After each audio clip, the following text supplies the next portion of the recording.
বিকেলে ছাদে কবুতরদের দানাপানি দিতে গিয়েছিলাম। ছেলেও এল সাথে। অনেক কবুতর এসেছে খেতে।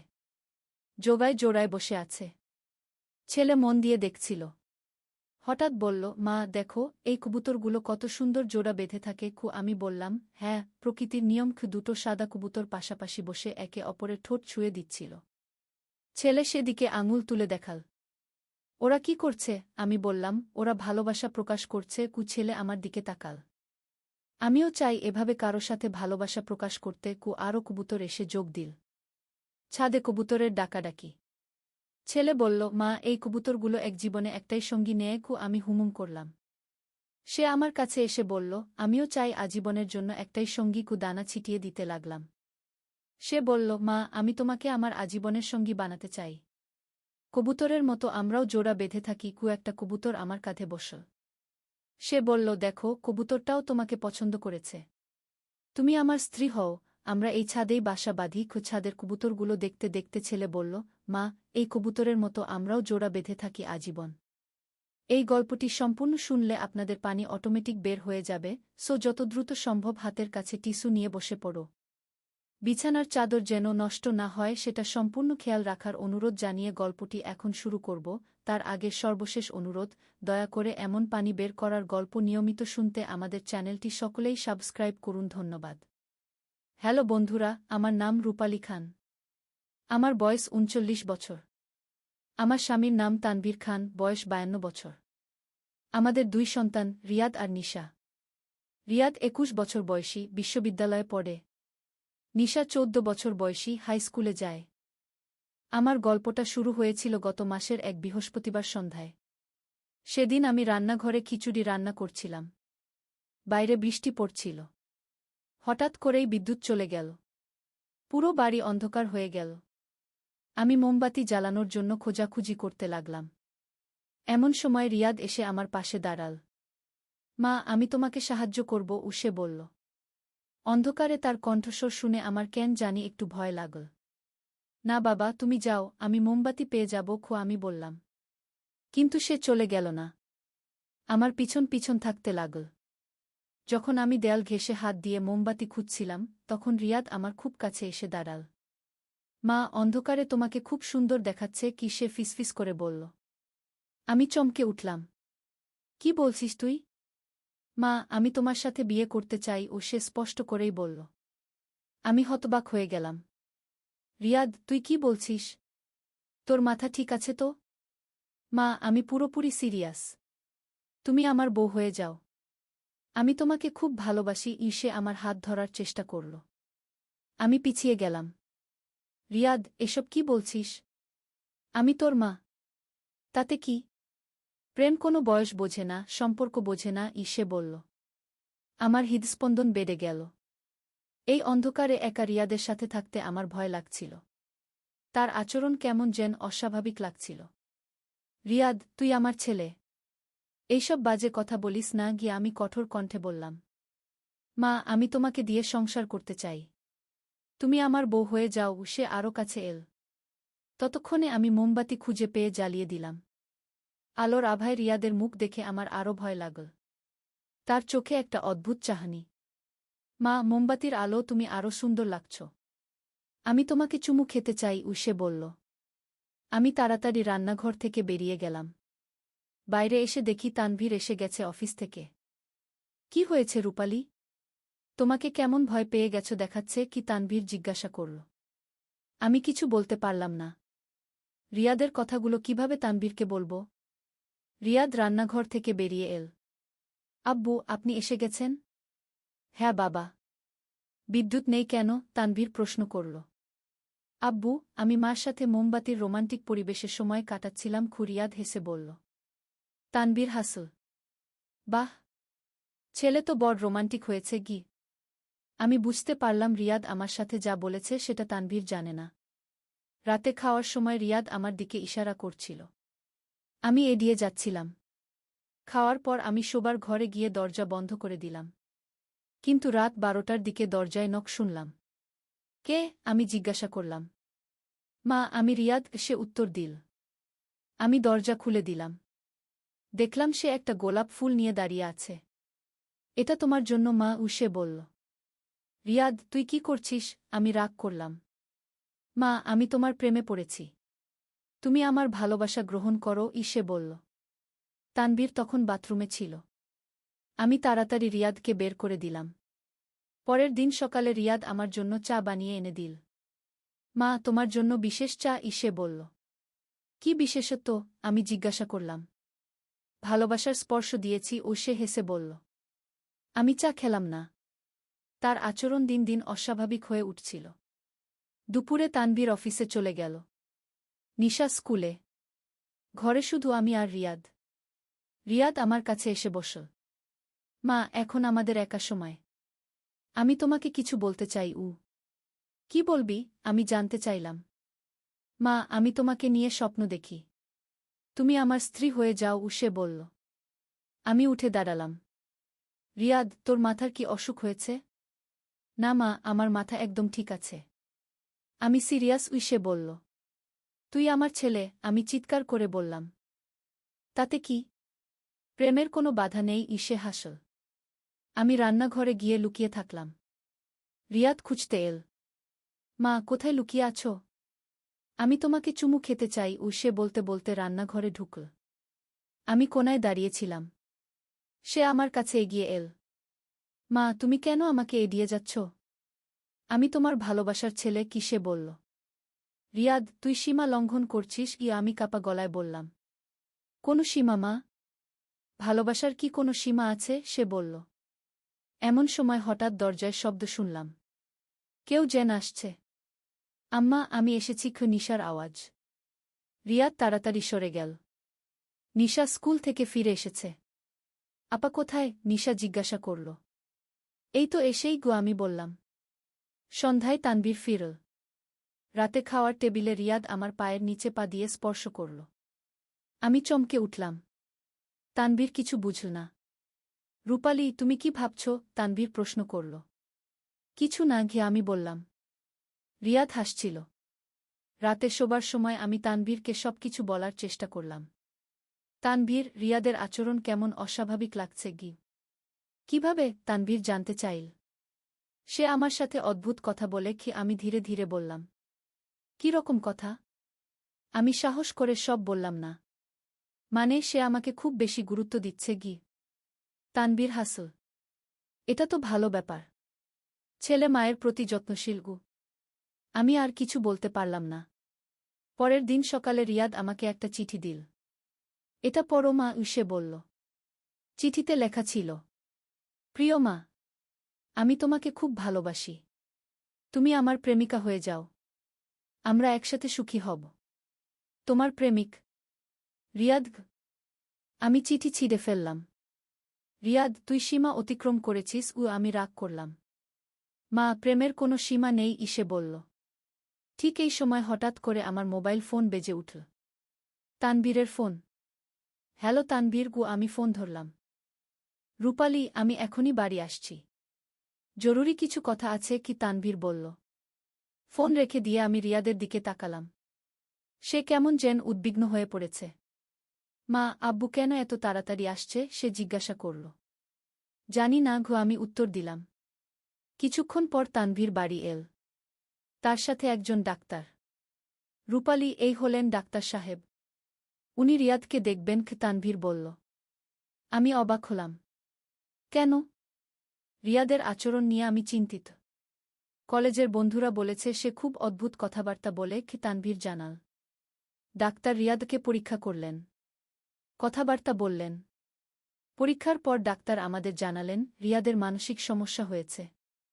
এক ধরনের কমপ্লেক্স। তার চিকিৎসা দরকার। আমি শুনে স্বস্তি পেলাম। সে অসুস্থ, তাই এমন আচরণ করছিল। ডাক্তার রিয়াদকে হাসপাতালে নিয়ে গেলেন চিকিৎসার জন্য। 1 মাস পর রিয়াদ সুস্থ হয়ে বাড়ি ফিরল। মা, আমি খুব লজ্জিত। আমার আচরণের জন্য মাফ করো। সে কান্নাকাটি করে বলল। আমি তাকে বুকে জড়িয়ে ধরলাম। কোনো কথা নেই বাবা। তুই অসুস্থ ছিলি। এখন রিয়াদ স্বাভাবিক। সে আর আগের মতো অদ্ভুত কথা বলে না। কিন্তু আমার কান থেকে এখনও সেই কথা যায় না। মা, এই কবুতরের মতো আমরাও জোড়া বেঁধে থাকি আজীবন। হঠাৎ একদিন বিকেলে আমি ছাদে কাপড় শুকাতে গিয়েছিলাম। সেখানে দেখি একটা পুরনো কবুতরের বাসা। তার ভিতরে একটা ছোট্ট কাগজ। কাগজটা খুলে দেখি সেখানে লেখা, এই বাসায় লুকিয়ে আছে একটা রহস্য। যে এই রহস্য উদ্ঘাটন করবে সে পাবে অভাবনীয় ধনসম্পদ। আমি হতবাক। এটা কার লেখা? কাগজের নিচে আরও লেখা ছিল, প্রতিদিন সন্ধ্যা 6টায় এই ছাদে আসো। তাহলে রহস্যের সমাধান পাবে উ। আমি কাগজটা নিয়ে নিচে চলে এলাম। তানবীরকে দেখালাম। এটা কি রূপালি? তানবীর জিজ্ঞাসা করল। কার লেখা জানি না গো, আমি বললাম। আজ সন্ধ্যায় গিয়ে দেখো কি হয়, তানবীর পরামর্শ দিল। সন্ধ্যায় আমি ছাদে গেলাম। ঠিক 6টায় সেখানে একজন বৃদ্ধ লোক এল।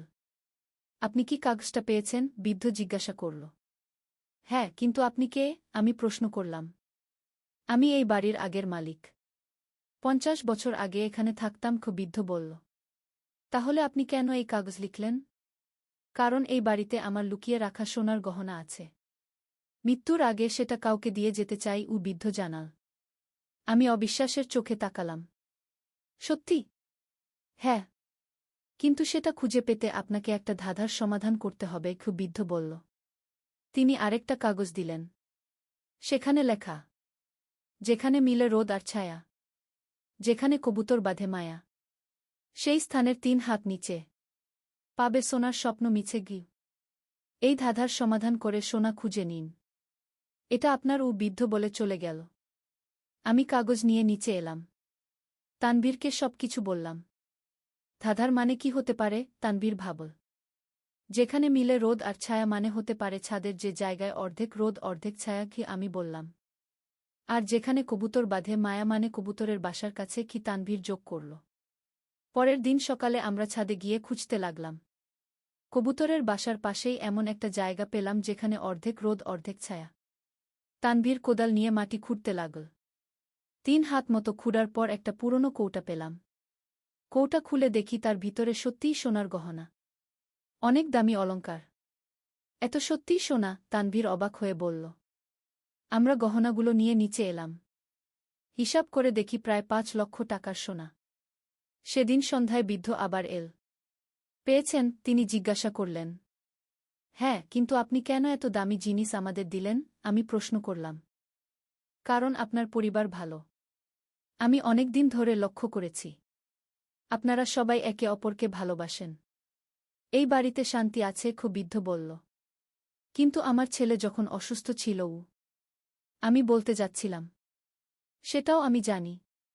কিন্তু আপনি তাকে ভালোবেসেছেন, চিকিৎসা করিয়েছেন। এখন সে সুস্থ। এটাই প্রমাণ করে আপনারা ভালো মানুষকে। বৃদ্ধ হাসলেন। তিনি চলে যাওয়ার আগে বললেন, এই সোনা দিয়ে আপনার মেয়ের পড়াশোনার খরচ চালান। আর ছেলের বিয়ে দিন গু। বৃদ্ধ চলে যাওয়ার পর আমরা পরিবারের সবাইকে ডেকে সবকিছু বললাম। নিশা খুব খুশি হল। আম্মা, এটা তো রূপকথার গল্পের মতো, নিশা বলল। রিয়াদও অবাক হল। আম্মা, আমি তো আগে কখনো এরকম কিছু শুনিনি গিয়ে। হ্যাঁ বাবা, জীবনে অনেক অবিশ্বাস্য ঘটনা ঘটে, আমি বললাম। সেই রাতে আমরা সবাই মিলে সোনার গহনাগুলো দেখলাম। একটা সুন্দর হার, কিছু চুড়ি, কানের দুল, নাকের নথ। আম্মা, এগুলো তো অনেক পুরনো ডিজাইনের, নিশা বলল। হ্যাঁ, 50 বছরের পুরনো, আমি বললাম। তানভীর বলল, কাল সকালে সোনারের দোকানে নিয়ে গিয়ে দেখতে হবে আসল না নকল। পরের দিন আমরা দোকানে গেলাম। দোকানদার পরীক্ষা করে বলল, এগুলো একদম খাঁটি সোনা। খুবই দামি গু। তিনি দাম বললেন 7 লক্ষ টাকা। আমরা ঠিক করলাম কিছু গহনা বিক্রি করে নিশার জন্য একটা কম্পিউটার কিনব। রিয়াদের জন্য একটা বাইক। বাড়ি ফেরার পথে রিয়াদ বলল, আম্মা, আমি আরেকটা রহস্য খুঁজে পেয়েছি। কি রহস্য? আমি জিজ্ঞাসা করলাম। আমাদের বাড়ির উল্টো দিকের পুরনো বাড়িটা। সেখানে রাতে অদ্ভুত আলো জ্বলে, রিয়াদ বলল। কি রকম আলো? তানভীর প্রশ্ন করল। নীল রঙের আলো। আর শুনতে পাই পুরনো গান, রিয়াদ জানাল।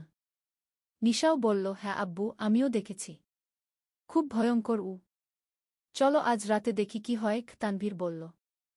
সেই রাতে আমরা সবাই ছাদে গিয়ে উল্টো দিকের বাড়ি দেখলাম। রাত 1টার দিকে সত্যিই নীল আলো জ্বল। আর শোনা গেল পুরনো একটা গান। এটা কি হতে পারে? আমি ভাবলাম। হঠাৎ আলো নিভে গেল। সব নীরব হয়ে গেল। আমরা কাল দিনের বেলায় ওই বাড়িতে যাব তানভীর সিদ্ধান্ত নিল। পরের দিন সকালে আমরা সেই পুরনো বাড়িতে গেলাম। দরজায় তালা ঝুলছে, কিন্তু জানালা দিয়ে ভিতরে তাকিয়ে দেখলাম একটা পুরনো গ্রামোফোন। এটাই হয়তো রাতে গান বাজায়, নিশা বলল। কিন্তু কে চালায়? রিয়াদ প্রশ্ন করল। আমরা বাড়ির মালিককে খুঁজে বের করলাম। তিনি জানালেন এই বাড়িতে তার বাবা থাকতেন। তিনি মারা গেছেন 10 বছর আগে। তার প্রিয় গ্রামোফোনটা এখনও সেখানে আছে। কিন্তু এটা কিভাবে এমনিতেই বাজে? আমি জিজ্ঞাসা করলাম। জানি না, হয়তো আমার বাবার আত্মা এখনও সেখানে আছে, কি বাড়ির মালিক বললেন। তিনি আমাদের বাড়ির ভিতরে নিয়ে গেলেন। গ্রামোফোনটা দেখলাম, খুবই পুরনো। এটা শুধু রাতে বাজে, তিনি বললেন।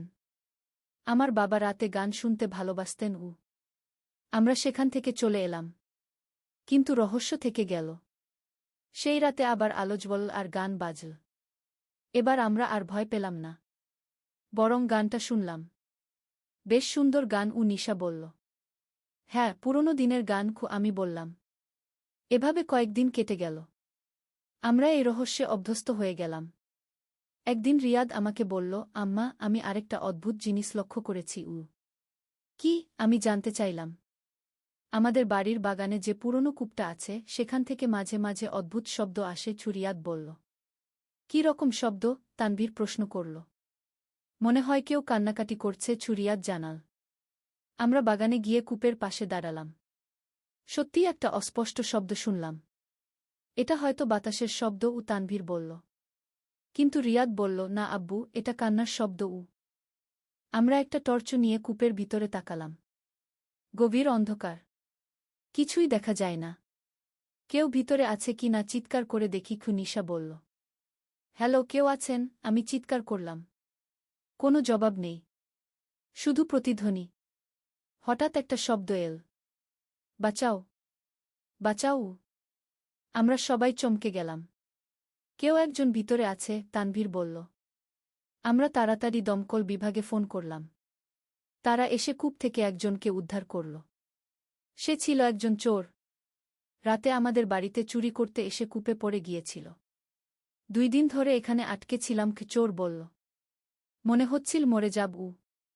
পুলিশ তাকে নিয়ে গেল। আরেকটা রহস্যের সমাধান হল, নিশা হেসে বলল। এভাবেই আমাদের বাড়িতে একের পর একের রহস্যের সমাধান হতে লাগল। কিছুদিন পর আমি লক্ষ্য করলাম আমাদের বাড়ির পাশের গাছে প্রতিদিন একটা সাদা কাক বসে থাকে। খুবই অস্বাভাবিক। সাদা কাক তো খুব দুর্লভ, তানভীর বলল। কাকটা আমাদের দিকে তাকিয়ে থাকে, মনে হয় কিছু বলতে চাইছে। একদিন কাকটা আমাদের বারান্দায় এসে বসল। তার পায়ে একটা কাগজ বাঁধা। আমি কাগজটা খুলে পড়লাম। যদি এই চিঠি পড়ে থাকো, তাহলে জানো যে তোমাদের বাড়িতে আরও একটা গুপ্তধন লুকানো আছে। আরেকটা গুপ্তধন? রিয়াদ উত্তেজিত হয়ে বলল। চিঠিতে আরও লেখা ছিল, এই সাদা কাক তোমাদের সেই গুপ্তধনের কাছে নিয়ে যাবে। কাকটা উড়ে গিয়ে বাগানের একটা গাছের নিচে বসল। আমরা সেখানে গেলাম। কাক মাটিতে ঠোকর দিতে লাগল। আমরা সেই জায়গা খুঁড়লাম। মাটির নিচে পেলাম একটা কাঠের বাক্স। তার ভিতরে অনেক পুরনো মুদ্রা। এগুলো তো খুব পুরনো টাকা, নিশা বলল। আমরা সেগুলো নিয়ে একটা পুরাতত্ত্ব বিশেষজ্ঞের কাছে গেলাম। তিনি বললেন এগুলো মুঘল আমলের মুদ্রা, খুবই দামি। এর দাম প্রায় 10 লক্ষ টাকা, বিশেষজ্ঞ বললেন। আমরা বাড়ি ফিরে এসে ভাবলাম, এত ধনসম্পদ পেলাম কিভাবে? মনে হচ্ছে আমাদের বাড়িটা ধনসম্পদে ভর্তি, তানভীর হেসে বলল। সেই রাতে আমি স্বপ্ন দেখলাম।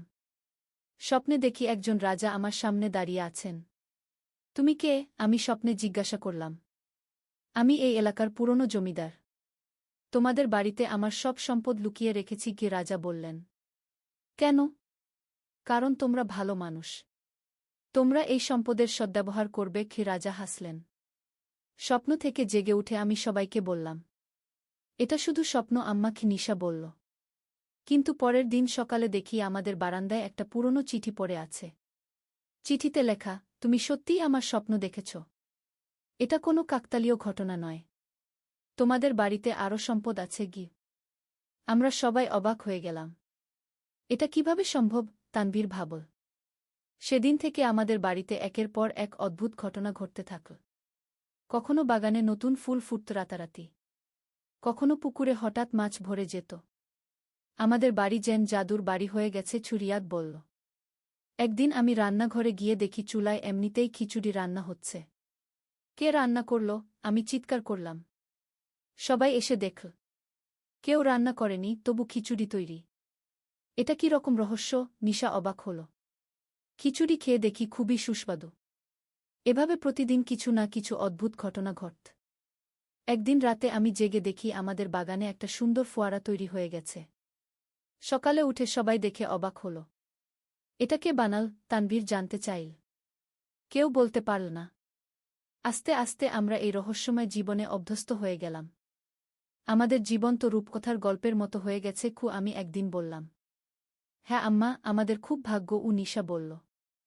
রিয়াদও এখন সম্পূর্ণ সুস্থ। সে আর কোনো অদ্ভুত কথা বলে না।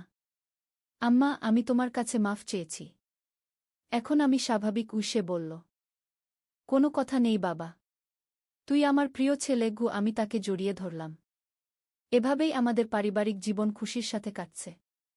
রহস্য, রোমাঞ্চ আর অ্যাডভেঞ্চারে ভরা আমাদের দিনগুলো। কিন্তু সবচেয়ে বড় কথা হলো আমাদের পরিবারে এখন আর কোনো সমস্যা নেই। সবাই সুখে শান্তিতে আছি। যদিও রিয়াদের অসুস্থতার সময়টা আমার জন্য খুব কষ্টের ছিল, তবুও সেই অভিজ্ঞতা আমাদের পরিবারকে আরও ঐক্যবদ্ধ করেছে। এখন আমরা জানি যে পরিবারের কেউ অসুস্থ হলে সবাই মিলে তার পাশে দাঁড়াতে হয়। আমাদের এই রহস্যময় বাড়িতে এখন প্রতিদিন নতুন কিছু ঘটে। কিন্তু আমরা এখন আর ভয় পাই না, বরং উপভোগ করি। এই বাড়িতে থাকতে পারাটাই আমাদের সৌভাগ্য। তানভীর বলে। আর আমি মনে মনে ভাবি সেই দিনের কথা যেদিন রিয়াদ বলেছিল, মা, এই কবুতরের মতো আমরাও জোড়া বেঁধে থাকি আজীবন। এখন আমি বুঝতে পারি সেটা তার অসুস্থতার কারণে বলা। কিন্তু একটা কথা সত্যি, আমাদের পরিবার সত্যিই একসাথে আছি, ভালোবাসায় বাঁধা। রহস্য, রোমাঞ্চ আর অ্যাডভেঞ্চারে ভরা আমাদের এই জীবনের গল্প এখানেই শেষ। তবে আমাদের সুখের গল্প এখনও চলমান। একদিন আলী সাহেব সোহেলের অফিসে এলেন। সোহেল তাকে দেখে অবাক হয়ে গেল। স্যার, আপনি এখানে? হ্যাঁ সোহেল, তোমার অফিস একবার দেখতে চাইলাম। খুব সুন্দর হয়েছে। আলী সাহেব পুরো অফিস ঘুরে দেখলেন। কর্মচারীদের সাথে কথা বললেন। তারপর সোহেলের রুমে এসে বসলেন।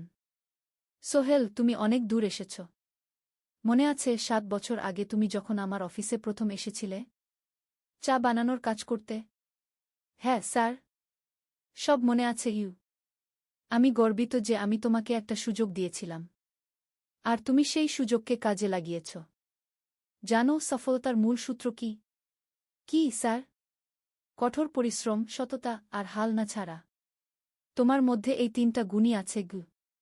সোহেল চোখে জল নিয়ে বলল, আপনি না থাকলে আজ আমি এখানে পৌঁছাতে পারতাম না স্যার।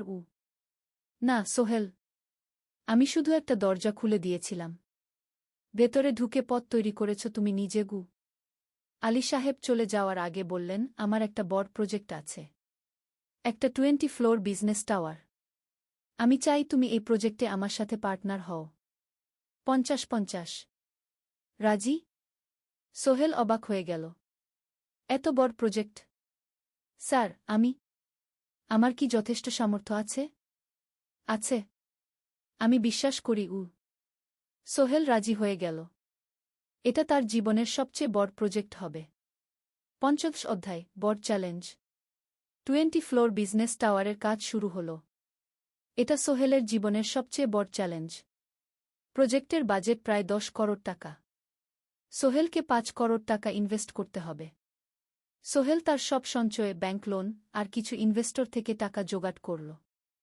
এটা একটা বিশাল ঝুঁকি। যদি প্রজেক্ট ব্যর্থ হয়, সব শেষ। মিনা চিন্তিত ছিল। সোহেল, এত বড় ঝুঁকি নেওয়া ঠিক হবে? মিনা, জীবনে বড় কিছু করতে হলে ঝুঁকি নিতে হয়। আমি এই সুযোগ হাতছাড়া করতে চাই না। কিন্তু যদি কিছু ভুল হয়? ভুল হবে না। আমি আলী সাহেবের সাথে আছি। উনি আমাকে গাইড করবেন। প্রজেক্ট শুরু হল। প্রথম 6 মাস সব ভালোই চলছিল। কাজ সময়মতো হচ্ছে, বাজেট ঠিক আছে। কিন্তু 7 মাসের মাথায় একটা বড় সমস্যা দেখা দিল। একজন প্রধান ইনভেস্টর হঠাৎ তার টাকা ফেরত চাইলেন। তিনি অন্য একটা জরুরি কাজে টাকা লাগবে বলে জানালেন। 1 করোড় টাকা ফেরত দিতে হবে। সোহেল বিপদে পড়ে গেল। 1 করোড় টাকা এখন কোথায় পাবে? প্রজেক্টের সব টাকা ঢেলে দিয়েছে। সে আলী সাহেবের সাথে কথা বলল। আলী সাহেব বললেন, চিন্তা করো না, আমি ব্যবস্থা করছি। কিন্তু আলী সাহেবও বড় একটা প্রজেক্টে আটকে আছেন। তার হাতে লিকুইড ক্যাশ নেই। সোহেল অন্য ব্যাংক থেকে লোন নেওয়ার চেষ্টা করল। কিন্তু ব্যাংক বলল, ইতিমধ্যে তার অনেক লোন আছে, নতুন লোন দিতে পারবে না। সোহেল রাতে ঘুমাতে পারছিল না। খাওয়া দাওয়া বন্ধ করে দিয়েছিল। মিনা তাকে দেখে খুব চিন্তিত হয়ে গেল। সোহেল, প্লিজ নিজেকে এভাবে শেষ করে ফেলো না। কোনো একটা রাস্তা বের হবেই কি। কিন্তু সোহেল কোনো রাস্তা দেখতে পাচ্ছিল না। ইনভেস্টর 15 দিন সময় দিয়েছে। 15 দিনের মধ্যে টাকা ফেরত না দিলে তিনি আইনি ব্যবস্থা নেবেন। 10 দিন কেটে গেল। সোহেল কোনো সমাধান খুঁজে পেল না। সে প্রায় হাল ছেড়ে দিয়েছিল। 11 দিনের দিন একটা অপ্রত্যাশিত ঘটনা ঘটল। জাহিদ ভাই, সোহেলের পুরনো সহকর্মী, তার অফিসে এলেন। জাহিদ ভাই এখন একটা রিয়েল এস্টেট কোম্পানিতে সিনিয়র ম্যানেজার। সোহেল, আমি তোমার সমস্যার কথা শুনেছি। হ্যাঁ ভাই, আমি বিপদে পড়েছি। আমি তোমাকে সাহায্য করতে চাই। আমার কিছু সঞ্চয় আছে, 5 লাখ টাকা। তুমি নাও। সোহেল চোখে জল নিয়ে বলল, ভাই আমি কিছু বলার দরকার নেই। তুমি আমাকে অনেক কিছু শিখিয়েছ। তোমার কাছ থেকে পরিশ্রম আর সততা শিখেছি। এখন আমার পালা তোমাকে সাহায্য করার। জাহিদ ভাই চলে যাওয়ার পর আরও 2 জন এলো। একজন সোহেলের পুরনো ক্লায়েন্ট, আরেকজন তার কর্মচারী। 2 জন মিলে আরও 8 লাখ টাকা দিল। করিম মামা 20 লাখ টাকা ব্যবস্থা করলেন। তার কিছু বন্ধুদের কাছ থেকে ধার করে।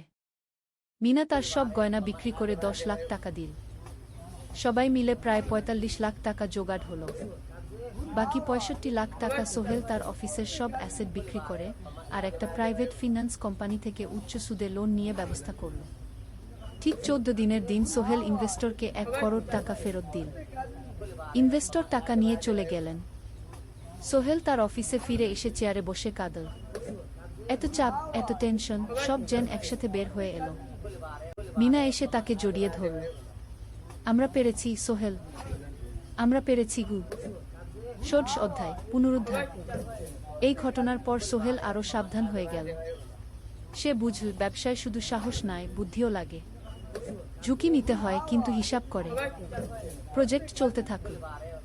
এবার সোহেল আরও সতর্কতার সাথে সবকিছু পরিচালনা করল। প্রতিটা খরচ হিসাব করল, প্রতিটা সিদ্ধান্ত ভেবেচিন্তে নিল।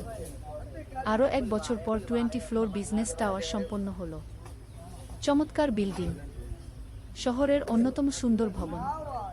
বিল্ডিংয়ের উদ্বোধন অনুষ্ঠানে শহরের মেয়র এলেন। অনেক ব্যবসায়ী, সাংবাদিক এলো। সোহেলের নাম পত্রিকায় ছাপা হল। স্বপ্নের শহরে এক তরুণ উদ্যোক্তার সফলতার গল্প। প্রজেক্ট থেকে সোহেলের লাভ হল প্রায় 2 করোড় টাকা। এই টাকা দিয়ে সে সব ঋণ শোধ করল। জাহিদ ভাইয়ের টাকা ফেরত দিল। করিম মামার ঋণ শোধ করল। যারা সাহায্য করেছিল সবাইকে টাকা ফেরত দিল। মিনার জন্য নতুন গয়না কিনা, আরও সুন্দর। তার মাকে গ্রামে একটা নতুন পাকা বাড়ি বানিয়ে দিল। মা কাঁদতে কাঁদতে বললেন, তোর বাবা বেঁচে থাকলে কত খুশি হতো। তুই আমার সব স্বপ্ন পূরণ করেছিস। সোহেল নিজেদের জন্য একটা ফ্ল্যাট কিনল। 4 রুমের ফ্ল্যাট, সমুদ্রের কাছে। এখন আর ভাড়া বাড়িতে থাকতে হয় না। 17 অধ্যায়, প্রতিদান। সোহেল এখন একজন প্রতিষ্ঠিত উদ্যোক্তা। কিন্তু সে তার শেখ ভোলেনি। যে গ্রাম থেকে সে এসেছে, যারা তাকে সাহায্য করেছে, কাউকেই ভোলেনি। সে তার গ্রামে একটা স্কুল বানিয়ে দিল। সোহেল ফাউন্ডেশন স্কুল কো গরিব ছেলেমেয়েরা ফ্রিতে পড়তে পারবে। ভালো শিক্ষক নিযোগ দিল। ভালো পড়াশোনার ব্যবস্থা করল। শহরে একটা ফ্রি মেডিকেল ক্লিনিক খুলল। গরিব মানুষরা ফ্রিতে চিকিৎসা পাবে। প্রতি বছর 10 জন মেধাবী কিন্তু গরিব ছাত্রছাত্রীকে স্কলারশিপ দেওয়া শুরু করল। তারা বিনামূল্যে পড়াশোনা করতে পারবে। একদিন একটা টিভি চ্যানেল সোহেলের ইন্টারভিউ নিতে এলো। আপনার সফলতার গোপন সূত্র কি? সোহেল একটু ভেবে বলল, কঠোর পরিশ্রম, সততা আর হাল না ছাড়া। এই 3টা জিনিস যদি কারো মধ্যে থাকে, সে যে কোনো কিছু অর্জন করতে পারে। আর সবচেয়ে বড় কথা, যারা আমাকে সাহায্য করেছে তাদের ছাড়া আমি কিছুই না। একা কেউ সফল হতে পারে না গি। আপনার পরবর্তী স্বপ্ন কি? আমি চাই আরও মানুষকে সাহায্য করতে। আমার মতো যারা গ্রাম থেকে শহরে আসে তাদের জন্য একটা ট্রেনিং সেন্টার খুলব। তারা সেখানে বিভিন্ন স্কিল শিখতে পারবে, চাকরি পাবে, নিজের পায়ে দাঁড়াতে পারবে। অষ্টাদশ অধ্যায়, নতুন প্রজন্ম। আরও 5 বছর কেটে গেল। সোহেল এখন 45 বছরের। তার মেয়ে সারা এখন 9 বছরের। স্কুলে ক্লাস 4-এ পড়ে। খুব মেধাবী মেয়ে। একদিন সারা বাবাকে জিজ্ঞেস করলো, বাবা তুমি কিভাবে এত বড় হলে? আমার বন্ধুরা বলে তুমি একজন সফল মানুষ গো। সোহেল তাকে কোলে নিয়ে বসল। বাবা তুমি জানো তোমার দাদু ছিলেন একজন স্কুল শিক্ষক, খুব সৎ মানুষ, কিন্তু আমরা গরিব ছিলাম। আমি রিক্সা চালাতাম গো। রিক্সা? সত্যি? হ্যাঁ। তারপর আমি এই শহরে এলাম। অনেক কষ্ট করেছি, কিন্তু হাল ছাড়িনি। মানুষ আমাকে সাহায্য করেছে, আর আমি কঠোর পরিশ্রম করেছি। বাবা আমিও কি তোমার মতো হতে পারবো? অবশ্যই পারবে বাবা, তবে মনে রেখো সফলতা মানে শুধু টাকা পয়সা না। সফলতা মানে ভালো মানুষ হওয়া, অন্যদের সাহায্য করা, সৎ থাকা গু। সারা মাথা নাড়ল। আমি ভালো মানুষ হব বাবাবু। সোহেল তার মেয়েকে জড়িয়ে ধরল। মনে মনে ভাবল তার জীবনের সব কষ্ট সার্থক হয়েছে। মিনা রান্নাঘর থেকে ডাকল, খাবার তৈরি। এসো উ। সোহেল সারাকে নিয়ে ডাইনিং টেবিলে গেল। ঋতু এসেছে। সে এখন বিয়ে করেছে, তার একটা ছেলে হয়েছে। সোহেলের মা মাঝে মাঝে চট্টগ্রামে বেড়াতে আসেন। আজও এসেছেন। সবাই মিলে খেতে বসো। হাসি গল্পে ভরা পরিবার। সোহেল তাকাল তার মায়ের দিকে, মিনার দিকে, সারার দিকে, ঋতুর দিকে। মনে হলো জীবনে আর কি চাই। খাওয়া শেষে সবাই বসে রইল, গল্প করছিল। হঠাৎ সোহেলের ফোন বাজল। অফিস থেকে একটা জরুরি বিষয়। সোহেল ফোন রেখে দিয়ে মিনাকে বলল, একটা নতুন প্রজেক্টের প্রস্তাব এসেছে। একটা এতিমখানা বানানোর কাজ। সরকারি প্রজেক্ট। তুমি নেবে? অবশ্যই। এটা আমার স্বপ্নের প্রজেক্ট। যেসব বাচ্চাদের বাবা মা নেই তাদের জন্য একটা সুন্দর জায়গা। মিনা হাসু। তুমি কখনো বদলাও না, এখনো অন্যদের কথা ভাবো। এটাই তো জীবন মিনা। শুধু নিজের জন্য বাঁচলে কি হবে? 49 অধ্যায়, উত্তরাধিকার। 10 বছর আরও কেটে গেল। সোহেল এখন 55 বছরের। তার চুলে পাক ধরেছে, কিন্তু শক্তি এখনো আগের মতোই। সারা এখন 19 বছরের। সে বিশ্ববিদ্যালয়ে ইঞ্জিনিয়ারিং পড়ছে। সে চায় বাবার মতো কনস্ট্রাকশন ইন্ডাস্ট্রিতে কাজ করতে। একদিন সারা বাবাকে বলল, বাবা আমি তোমার কোম্পানিতে কাজ করতে চাই। এখনো তো তোর পড়াশোনা বাকি। জানি, কিন্তু আমি এখন থেকেই শিখতে চাই। ছুটির দিনে তোমার সাথে সাইটে যেতে চাই, দেখতে চাই কিভাবে কাজ হয়। সোহেল খুশি হয়ে গেল। তার মেয়ে তার পথ অনুসরণ করতে চায়। ঠিক আছে, কিন্তু শর্ত হলো তোকে সবকিছু নিজ থেকে শিখতে হবে। কোনো স্পেশাল ট্রিটমেন্ট পাবি না গি। আমি তো তাই চাই বাবাগু। সারা তার বাবার সাথে কাজ শিখতে শুরু করলো।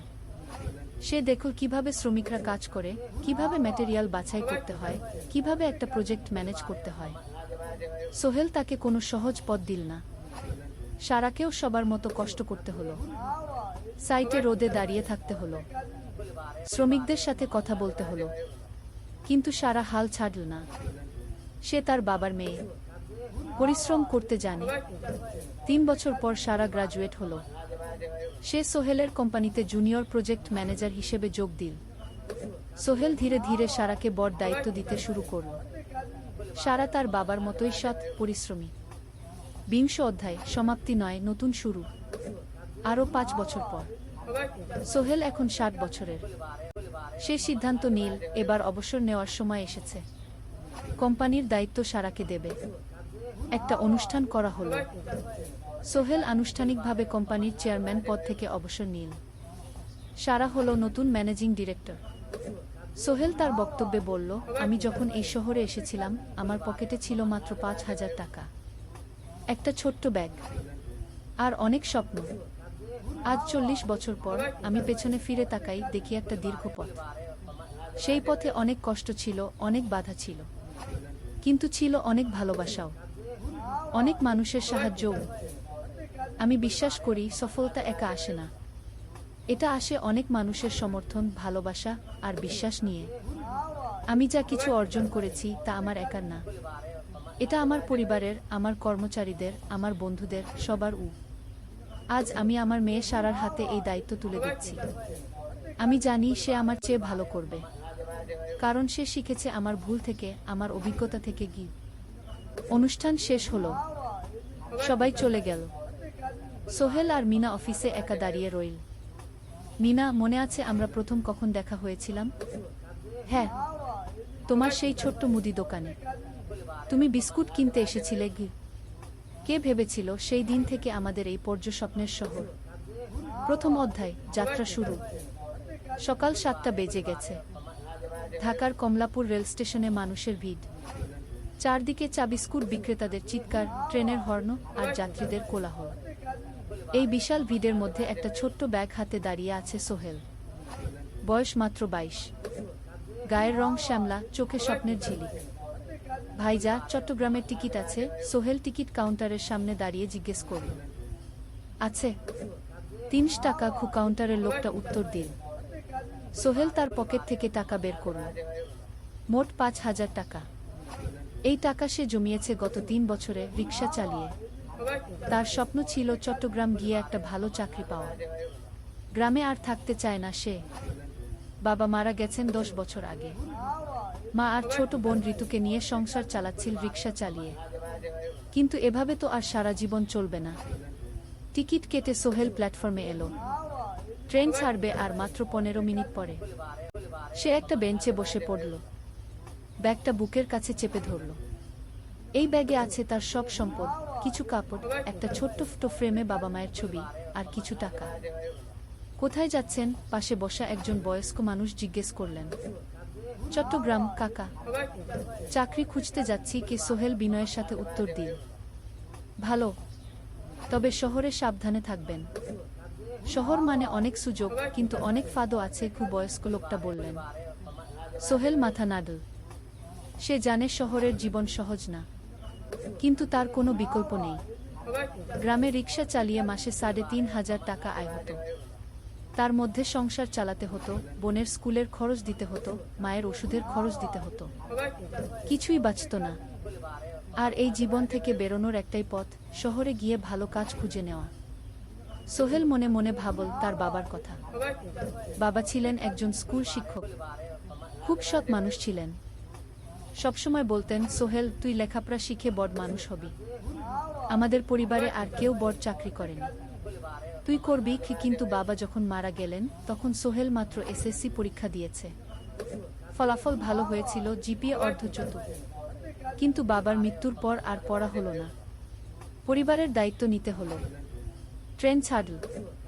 সোহেল জানালার পাশে বসে বাইরে তাকাল। ধানক্ষেত, নদী, ছোট ছোট গ্রাম, সব পেছনে ফেলে ট্রেন এগিয়ে চল। সোহেলের মনে হলো সে যেন তার পুরনো জীবনটাকেও পেছনে ফেলে আসছে। ট্রেনে একজন হকার এসে চা বিক্রি করছিল। সোহেল একটা চা কিন। 10 টাকা।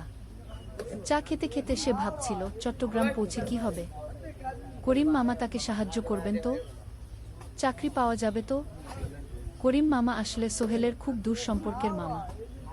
সোহেলের দাদির বোনের ছেলে। অনেক বছর আগে গ্রাম ছেড়ে চট্টগ্রামে চলে গিয়েছিলেন। সেখানে একটা কনস্ট্রাকশন কোম্পানিতে কাজ করেন। বছরে একবার দুবার গ্রামে আসতেন। গত বছর যখন এসেছিলেন তখন সোহেলের মাকে বলেছিলেন সোহেলকে চট্টগ্রাম পাঠান, আমি একটা কাজের ব্যবস্থা করে দেব। সেই কথাতেই ভরসা করে সোহেল আজ এই যাত্রা। দ্বিতীয় অধ্যায়, নতুন শহর। চট্টগ্রাম পৌঁছাতে প্রায় 6 ঘন্টা লেগে গেল। দুপুর 1টা বাজে। সোহেল স্টেশন থেকে বের হয়ে শহরের রাস্তায় দাঁড়াল। কি বিশাল শহর! এত গাড়ি, এত মানুষ, চারদিকে উঁচু উঁচু বিল্ডিং, দোকানপাট, মানুষের ভিড়। সোহেল কিছুক্ষণ দাঁড়িয়ে থাকল, সব কিছু দেখতে দেখতে। তার মনে হচ্ছিল সে যেন অন্য কোনো পৃথিবীতে এসে পড়েছে। তার পকেটে একটা ছোট্ট কাগজ আছে। সেখানে লেখা একটা ঠিকানা, করিম মিয়া, বাড়ি নং 23, রোড নং 5, আগ্রাবাদ, চট্টগ্রামকে। সোহেল একটা রিকশা ডাকল। কত নেবেন আগ্রাবাদ যেতে? 50 টাকা গু। সোহেল রিকশায় উঠল। রাস্তার দুধারে দোকান, মার্কেট, অফিস, সব কিছু দেখতে দেখতে সে অবাক হয়ে গেল। এত বড় শহর, এত কিছু! গ্রামের সেই ছোট্ট বাজারের সাথে কোনো তুলনাই হয় না। প্রায় আধা ঘন্টা পর রিকশা একটা পুরনো বাড়ির সামনে থামল।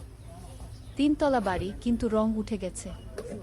সিঁড়ি দিয়ে উঠে 3য় তলায় করিম মামার ফ্ল্যাটে নক করল। দরজা খুলল এক মধ্যবয়সী মহিলা। কে? আসসালামু আলাইকুম আপা, আমি সোহেল, নোয়াখালীর গ্রাম থেকে এসেছি। করিম মামা বাড়িতে আছেন? মহিলা তাকে মাথা থেকে পা পর্যন্ত দেখল। করিম তো অফিসে গেছে। তুমি কে? কোথা থেকে এসেছ? সোহেল সব খুলে বলল। মহিলা তাকে ভেতরে ঢুকতে দিল। বসো। করিম সন্ধ্যায় ফিরবে গু। ফ্ল্যাটটা ছোট, 2টো রুম, একটা ছোট্ট রান্নাঘর আর একটা বাথরুম। কিন্তু সোহেলের কাছে খুব সুন্দর লাগল। গ্রামের সেই টিনের ঘরের চেয়ে তো অনেক ভালো। মহিলা তার নাম জানাল সালমা, করিম মামার স্ত্রী। তাদের 2টো ছেলে, একজন ক্লাস 8-এ পড়ে, আরেকজন ক্লাস 5-এ। খেয়েছো? সালমা আপা জিজ্ঞেস করল। না আপা গু। অপেক্ষা করো, ভাত আছে, মাছ আছে, খাও। সোহেল প্রথমে রাজি হতে চাইল না, কিন্তু খুব খিদে পেয়েছিল। সকাল থেকে শুধু একটা চা আর বিস্কুট খেয়েছে। খাওয়া দাওয়ার পর সোহেল বসে রইল। সালমা আপা তাকে গল্প করতে লাগল। তোমার মা কেমন আছেন? তোমার বোন? ভালো আছে আপা, মার একটু গেটে বাত আছে, ওষুধ খাচ্ছেন। বোন স্কুলে পড়ে কু। তুমি কি করতে চাও এখানে? চাকরি খুঁজছি আপা, যে কোনো কাজ করব। বাসায় মা আর বোনকে টাকা পাঠাতে হবে। সালমা আপা মাথা নাড়ল। করিম তোমার জন্য কিছু একটা করবে, সে ভালো মানুষ। সারাদিন অপেক্ষা করু সোহেল। সন্ধ্যা 6টায় করিম মামা ফিরলেন। 50-এর কাছাকাছি বয়স, কালো রঙের প্যান্ট শার্ট পরা, হাতে একটা ব্যাগ। আরে সোহেল, কবে এলি? করিম মামা খুশি হয়ে বললেন। আজ সকালে মামা গি। করিম মামা তাকে জড়িয়ে ধরলেন। অনেকদিন পর দেখলাম। কেমন আছিস? ভালো আছি মামা গি। ভালো করেছিস এসে। এখানে অনেক সুযোগ আছে, তোর জন্য একটা কাজের ব্যবস্থা করে দেব। তবে প্রথমে কয়েকদিন এখানে থাক, শহরটা একটু চিনে নে, তারপর কাজে যোগ দিবি। সোহেলের মনে আসার আলো জ্বল। সে ভাবল হয়তো তার ভাগ্য এবার পাল্টাবে। 3য় অধ্যায়, প্রথম চাকরি। 1 সপ্তাহ পরে করিম মামা সোহেলকে তার কোম্পানিতে নিয়ে গেলেন। কোম্পানির নাম আলামিন কনস্ট্রাকশন। অফিসটা শহরের কেন্দ্রে, 5 তলা একটা বিল্ডিংয়ের দোতলায়। মালিক আলী সাহেব, 50-এর কাছাকাছি বয়স, মোটা চেহারা, চোখে সোনার ফ্রেমের চশমা। বড়লোক মানুষ, কিন্তু খুব কড়া। এই ছেলেটাকে কি কাজে লাগাবেন? আলী সাহেব করিম মামাকে জিজ্ঞেস করলেন। স্যার, ও আমার আত্মীয়, গ্রাম থেকে এসেছে, খুব পরিশ্রমী, যে কোনো কাজে লাগাতে পারেন। আলী সাহেব সোহেলের দিকে তাকালেন। তুমি কি পড়েছ? স্যার, এসএসসি পাস, জিপিএ অর্ধচতু। হুম, ভালো। কম্পিউটার চালাতে পারো? না স্যার, পারি না, কিন্তু শিখতে চাই।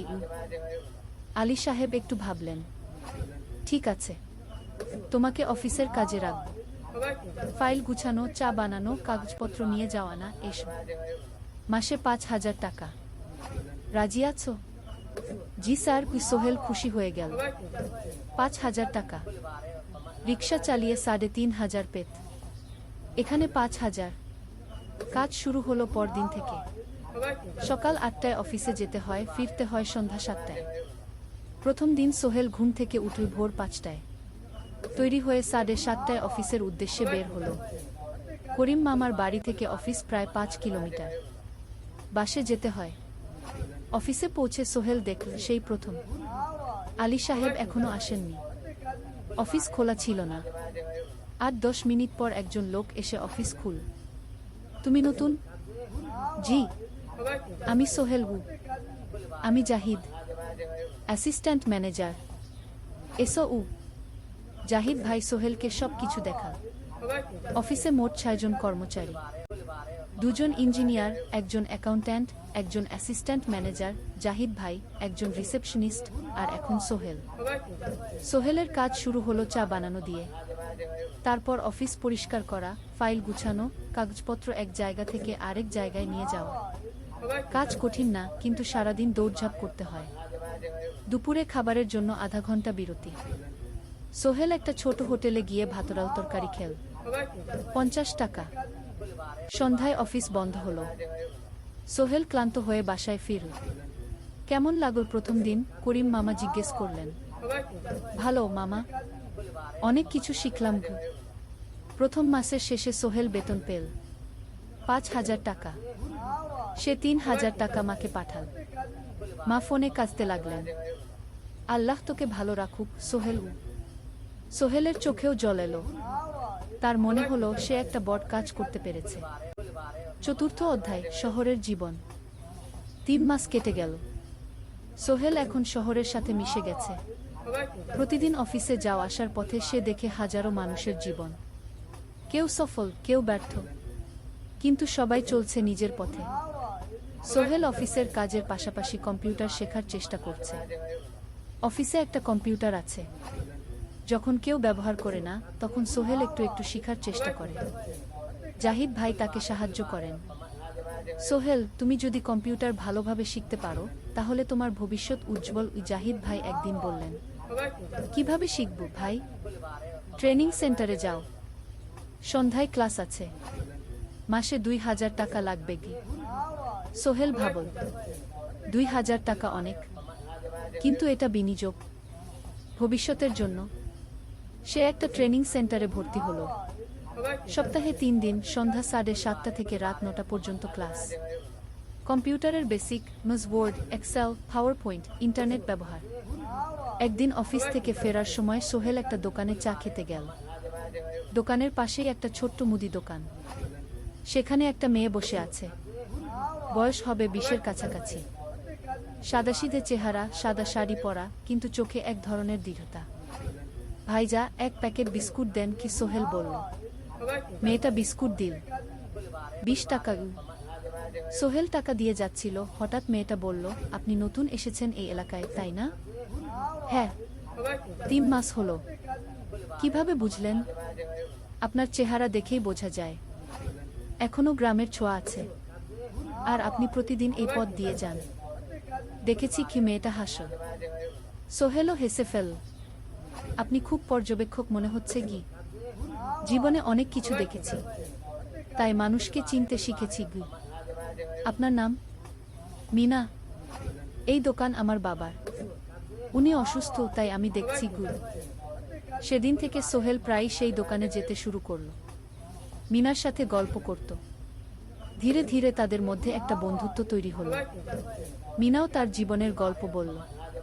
মিনার মা মারা গেছেন যখন সে মাত্র 7 বছরের। বাবা আব্দুল হামিদ একা হাতে মিনাকে বড় করেছেন। মুদি দোকান দিয়ে সংসার চালান। মিনা কলেজে পড়ে, অনার্স 2nd ইয়ার। সকালে কলেজে যায়, দুপুরে ফিরে এসে দোকান সামলায়। বাবার হার্টের সমস্যা আছে, তাই ভারী কাজ করতে পারেন না। তোমার স্বপ্ন কি? একদিন সোহেল জিজ্ঞেস করল। গ্রাজুয়েশন শেষ করে একটা ভালো চাকরি করব, তারপর বাবাকে ভালো চিকিৎসা করাব। তুমি? আমিও চাকরি করে পরিবারকে ভালোভাবে দেখভাল করতে চাই। মা আর বোনকে নিয়ে শহরে আনব একদিন। দুজনেই নিজেদের স্বপ্নের কথা বলতে গিয়ে বুঝল তাদের স্বপ্ন অনেকটা একই রকম। 5ম অধ্যায়, বিপদ। 6 মাস কেটে গেল। সোহেল এখন আলী সাহেবের খুব প্রিয় কর্মচারী। সে শুধু চা বিস্কুট দেওয়ার কাজই করে না, এখন কম্পিউটারেও কিছু কাজ শিখেছে। ছোটখাটো টাইপিং, ডেটা এন্ট্রি এসব করতে পারে। আলী সাহেব খুশি হয়ে তার বেতন বাড়িয়ে 8,000 টাকা করে দিয়েছেন। একদিন রাতে সোহেল অফিস থেকে ফিরছিল। সেদিন একটু দেরি হয়ে গেছে। রাত প্রায় 9টা। সাধারণত সোহেল সন্ধ্যা 7:30টায় ফিরে, কিন্তু সেদিন অফিসে একটা জরুরি কাজ ছিল। বাস থেকে নেমে সোহেল বাড়ির দিকে হাঁটছিল। হঠাৎ একটা অন্ধকার গলিতে 3 জন লোক তাকে ঘিরে ধরল। তাদের চেহারা দেখেই বোঝা যাচ্ছিল ভালো উদ্দেশ্য নিয়ে আসেনি। টাকা দে তাড়াতাড়ি, একজন বলল। তার হাতে একটা ছুরি। সোহেল ভয় পেয়ে গেল। ভাই, আমার কাছে খুব কম টাকা আছে কি? যা আছে দে, তাড়াতাড়ি করো। সোহেল কাঁপতে কাঁপতে তার পকেট থেকে ৫ টাকা বের করে দিল। এই টাকা দিয়ে সে বাজার করবে ভেবেছিল, কিন্তু ছিনতাইকারীরা সন্তুষ্ট হলো না। শুধু ৫ টাকা? তোর ব্যাগে কি আছে? তারা সোহেলের ব্যাগ কেড়ে নিল। ব্যাগে ছিল তার মোবাইল, কম্পিউটার ট্রেনিং সেন্টারের সার্টিফিকেট আর কিছু গুরুত্বপূর্ণ কাগজপত্র। না ভাই, ব্যাগটা ফেরত দেন, ওতে আমার জরুরি জিনিস আছে। মোবাইল নিয়ে নেন, কিন্তু ব্যাগটা দেন গু। কিন্তু ওরা শুনল না। একজন সোহেলকে জোরে ধাক্কা দিল। সোহেল পড়ে গেল। মাথা রাস্তার কংক্রিটে ধাক্কা লেগে গেল। রক্ত বের হলো। ৩ জন দৌড়ে পালিয়ে গেল। কিছুক্ষণ সোহেল অজ্ঞান হয়ে পড়ে রইল। তারপর ধীরে ধীরে জ্ঞান ফিরল। মাথায় প্রচণ্ড ব্যথা। সে উঠে দাঁড়ানোর চেষ্টা করল, কিন্তু মাথা ঘুরছিল। কোনোমতে একটা দেয়াল ধরে দাঁড়াল। একজন পথচারী তাকে দেখে থামল। কি হয়েছে ভাই? ছিনতাই হয়েছে কি? এসো, আমি তোমাকে হাসপাতালে নিয়ে যাই। কিন্তু সোহেল রাজি হলো না। না, ঠিক আছে, বাড়ি যেতে পারবো। সে কোনোমতে করিম মামার বাড়িতে পৌঁছাল। দরজা খুলেই সালমা আপা চিৎকার করে উঠলেন, ও আল্লাহ, কি হয়েছে? করিম মামা দৌড়ে এলেন। সোহেলকে ভেতরে নিয়ে গেলেন। তার মাথায় জল ঢেলে রক্ত পরিষ্কার করলেন। ক্ষতটা বেশ গভীর। হাসপাতালে যেতে হবে কি? করিম মামা বললেন। তারা একটা অটোরিকশা নিয়ে নিকটস্থ হাসপাতালে গেলেন। ডাক্তার সোহেলের মাথায় ৩টা সেলাই দিলেন। বলল, ১ সপ্তাহ বিশ্রাম নিতে হবে, কোনো ভারী কাজ করা যাবে না। হাসপাতাল থেকে ফিরে সোহেল শুয়ে রইল। তার মনে হচ্ছিল সবকিছু শেষ হয়ে গেছে। মোবাইল চলে গেছে, গুরুত্বপূর্ণ কাগজপত্র চলে গেছে। এখন ১ সপ্তাহ অফিস করতে পারবে না। পরদিন সকালে করিম মামা আলী সাহেবকে ফোন করে সব জানালেন।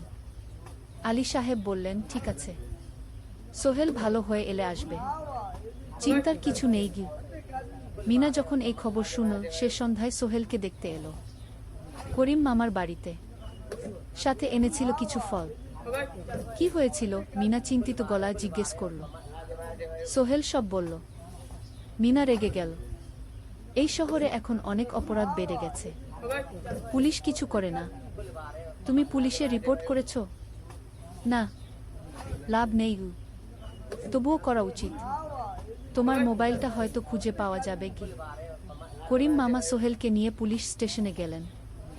জেনারেল ডায়েরি করলেন, কিন্তু পুলিশ খুব একটা আশা দিল না। দেখি কিছু করা যায় কিনা। সোহেল বুঝল মোবাইল আর ফিরবে না। সেই ১ সপ্তাহ সোহেলের জীবনের সবচেয়ে কঠিন সময় ছিল। সে শুধু শারীরিকভাবেই ক্ষতিগ্রস্ত হয়নি, মানসিকভাবেও ভেঙে পড়েছিল। প্রতি রাতে দুঃস্বপ্ন দেখত। সেই ৩ জন ছিনতাইকারীর মুখ ভুলতে পারছিল না। মিনা প্রায় প্রতিদিন আসত, তাকে সাহস দিত। তুমি হাল ছেড়ো না সোহেল, জীবনে এরকম খারাপ সময় আসে, কিন্তু এটা কাটিয়ে ওঠাই হলো আসল বীরত্ব। সোহেলের মা গ্রাম থেকে ফোন করতেন, করিম মামার মোবাইল থেকে। তুই ভালো আছিস তো? সোহেল মাকে সব সত্যি বলেনি, শুধু বলেছে, হ্যাঁ মা, ভালো আছি, একটু জ্বর হয়েছিল, এখন ভালো। ১ সপ্তাহ পর সোহেল আবার অফিসে গেল। আলী সাহেব তাকে দেখে খুশি হলেন। কেমন আছো? ভালো আছি স্যার। ঠিক আছে, তবে প্রথম কয়েকদিন হালকা কাজ করবে। সোহেল আবার কাজে মন দিল। কিন্তু একটা জিনিস তাকে খুব কষ্ট দিচ্ছিল, তার মোবাইল নেই। মায়ের সাথে কথা বলতে পারছে না নিয়মিত। করিম মামার মোবাইল চাইতে সংকোচ লাগে। একদিন জাহিদ ভাই তাকে ডাকলেন। সোহেল, আমার একটা পুরনো মোবাইল আছে, তুমি ব্যবহার করো? না ভাই, আমি নাও, আমার কাজে লাগছে না, তুমি রাখো গু। সোহেল কৃতজ্ঞতায় প্রায় কেঁদে ফেলল। ধন্যবাদ ভাই। মোবাইল পেয়ে সোহেল প্রথমেই মাকে ফোন করল। মা খুব খুশি হলেন। এতদিন ফোন করিসনি কেন? মা, মোবাইলটা নষ্ট হয়ে গিয়েছিল, নতুন নিয়েছি। মায়ের গলায় স্বস্তি ফুটে উঠল। ষষ্ঠ অধ্যায়, নতুন সুযোগ। আরও 3 মাস কেটে গেল। সোহেল পুরোপুরি সুস্থ হয়ে গেছে। তার জীবন আবার স্বাভাবিক হয়ে এসেছে। সে এখন কম্পিউটার ট্রেনিং শেষ করেছে, সার্টিফিকেট পেয়েছে। কিন্তু একটা ঘটনা তার জীবনে বড় পরিবর্তন নিয়ে এলো। একদিন সকালে আলী সাহেব তাকে ডাকলেন। সোহেল, বসো।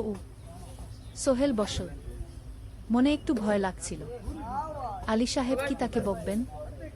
সোহেল, তুমি তো এখন কম্পিউটার চালাতে পারো? জি স্যার, একটু একটু শিখেছি। ভালো, আমি তোমার কাজ দেখছি। তুমি খুব পরিশ্রমী। আর সৎ। আমাদের কোম্পানিতে এরকম মানুষের দরকার। সোহেল কিছু বুঝতে পারছিল না। আমি তোমাকে একটা সুযোগ দিতে চাই। আমাদের কোম্পানি একটা ট্রেনিং প্রোগ্রাম চালু করছে নতুন কর্মচারীদের জন্য। 6 মাসের কোর্স। কম্পিউটার, অ্যাকাউন্টিং, ভবন নির্মাণের হিসাব নিকাশ, প্রজেক্ট ম্যানেজমেন্ট সব শিখবে। কোম্পানি সব খরচ দেবে। ট্রেনিংয়ের সময় তোমার বেতনও চলবে। রাজি আছো? সোহেল বিশ্বাস করতে পারছিল না। স্যার, সত্যি? আমাকে এত বড় সুযোগ দিচ্ছেন? হ্যাঁ। তুমি ভালো ছেলে, পরিশ্রমী। আমি তোমাকে এগিয়ে দিতে চাই। ভবিষ্যতে তুমি এই কোম্পানির একজন গুরুত্বপূর্ণ কর্মচারী হবে। সোহেল কৃতজ্ঞতায় প্রায় কেঁদে ফেলল। ধন্যবাদ স্যার, আমি কঠোর পরিশ্রম করব। আমি জানি। সেদিন সন্ধ্যায় সোহেল মিনার দোকানে গেল। মিনাকে খবরটা দিল। মিনা খুব খুশি হলো। তার চোখে জল এসে গেল। তুমি পারবে সোহেল, আমি জানি। সোহেল তার মা আর বোনকেও ফোন করে খবরটা দিল। মা কাঁদতে লাগলেন। তোর বাবা বেঁচে থাকলে কত খুশি হতো। ট্রেনিং শুরু হলো পরের মাস থেকে। প্রতিদিন সকালে 3 ঘন্টা ক্লাস, তারপর বাকি সময় অফিসের কাজ। ক্লাসে 5 জন নতুন কর্মচারী, সবাই তরুণ, উৎসাহী। শিক্ষক ছিলেন একজন অভিজ্ঞ ইঞ্জিনিয়ার, নাম রহিম স্যার। তিনি খুব ভালোভাবে সব কিছু বুঝাতেন। কম্পিউটার, অ্যাকাউন্টিং, এক্সেলের জটিল ক্যালকুলেশন, প্রজেক্টের বাজেট তৈরি, সময় ব্যবস্থাপনা সব। সোহেল পুরো মনোযোগ দিয়ে শিখতে লাগল। সন্ধ্যায় বাড়ি ফিরে প্র্যাকটিস করত। করিম মামার ছেলের কাছ থেকে একটা ল্যাপটপ ধার নিত কখনো কখনো। 6 মাস পরে ট্রেনিং শেষ হলো। সবাই সার্টিফিকেট পেল। আলী সাহেব একটা অনুষ্ঠান করলেন। সোহেল সেরা পারফর্মার হিসেবে একটা বিশেষ পুরস্কার পেল, 5,000 টাকা বোনাস।